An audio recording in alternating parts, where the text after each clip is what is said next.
حجۃ الوداع۔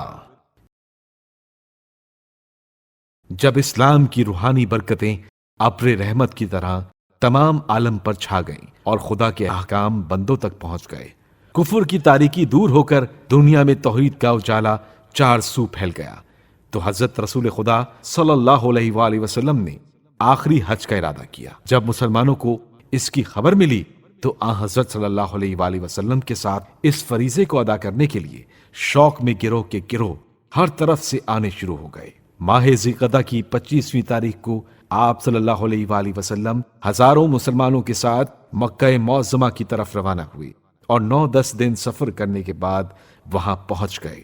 اس حج میں تقریباً 1,24,000 مسلمان جمع تھے۔ امیر غریب کا کوئی امتیاز نہیں تھا، سب ایک خدا کے بندے جو ایک ہی شان سے اپنے معبود کی سرکار میں حاضر تھے اور ارکان حج بجا لا رہے تھے۔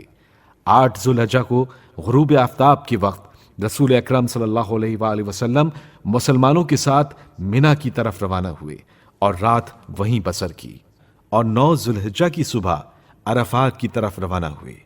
قافلہ عرفات کے قریب نمرہ کے مقام پر پہنچا اور وہیں رکا، اور مسلمانوں نے خیمے نصب کیے، اور رسول خدا صلی اللہ علیہ وآلہ وسلم نے اپنا تاریخی خطبہ یہیں دیا۔ خطبہ حجۃ الوداع۔ 9 ذی الحجہ 10 ہجری کو آپ صلی اللہ علیہ وآلہ وسلم نے عرفات کے میدان میں تمام مسلمانوں سے خطاب فرمایا۔ یہ خطبہ اسلامی تعلیمات کا نچوڑ ہے اور اسلام کے سماجی، سیاسی اور تمدنی اصولوں کا جامع ہے۔ اس کے اہم نکات یہ ہیں: تمام تعریفیں اللہ تعالیٰ کے لیے ہیں، ہم اسی کی حمد کرتے ہیں، اسی سے مدد چاہتے ہیں، اسی سے مغفرت طلب کرتے ہیں اور اس کی بارگاہ میں توبہ کرتے ہیں، اور اپنے نفسوں کی برائیوں اور اپنے اعمال کی خرابیوں سے اللہ کی پناہ مانگتے ہیں۔ جس کو اللہ تعالیٰ ہدایت دے اسے کوئی گمراہ نہیں کر سکتا، اور جسے اللہ تعالیٰ گمراہ کرے اس کو کوئی ہدایت نہیں دے سکتا۔ میں گواہی دیتا ہوں کہ اللہ تعالیٰ کے سوا کوئی عبادت کے لائق نہیں، وہ ایک ہے، اس کا کوئی شریک نہیں، اور گواہی دیتا ہوں کہ محمد اس کے بندے اور رسول ہیں۔ اے اللہ کے بندو، میں تمہیں اللہ سے ڈرنے کا تاکیدی حکم دیتا ہوں، اس کی اطاعت پر ابھارتا ہوں اور اس چیز سے آغاز کرتا ہوں جو خیر ہو۔ اما بعد، لوگوں مجھ سے سنو، میں تمہیں بیان کرتا ہوں، کیونکہ میں نہیں سمجھتا کہ اس سال کے بعد اس جگہ میری تم سے ملاقات ہو۔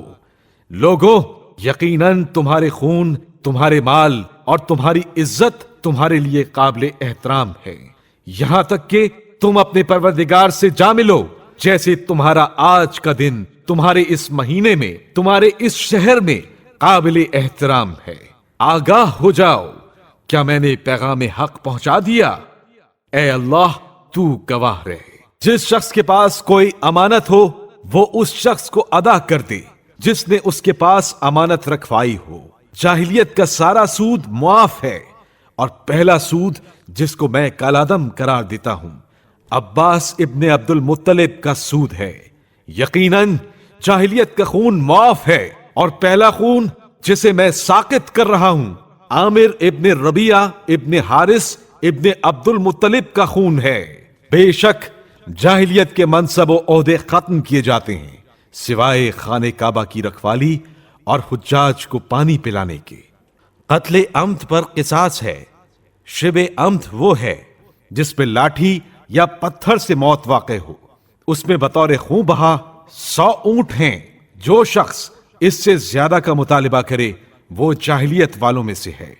اے لوگو، شیطان اس بات سے مایوس ہو گیا ہے کہ اب تمہاری اس سرزمین پر اس کی عبادت کی جائے، لیکن وہ اس بات سے خوش ہے کہ اس کے سوا دیگر ایسی چیزوں میں اس کی اطاعت کی جائے جنہیں تم اپنے اعمال میں کم تر اور حقیر سمجھتے ہو۔ اے لوگو، سال میں کبیسہ گیری کفر میں اضافے کا باعث ہے۔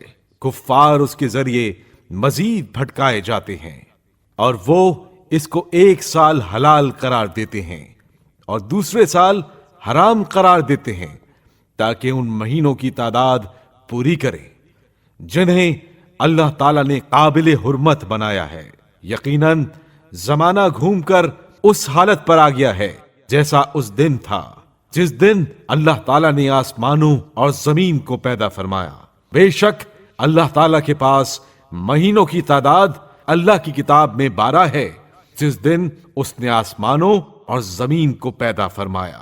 ان میں سے 4 مہینے حرمت والے ہیں، ان 4 مہینوں میں سے 3 مہینے مسلسل اور ایک تنہا ذی القعدہ، ذی الحجہ، محرم الحرام، رجب المرجب جو جمادی الثانیہ اور شعبان کے درمیان ہے۔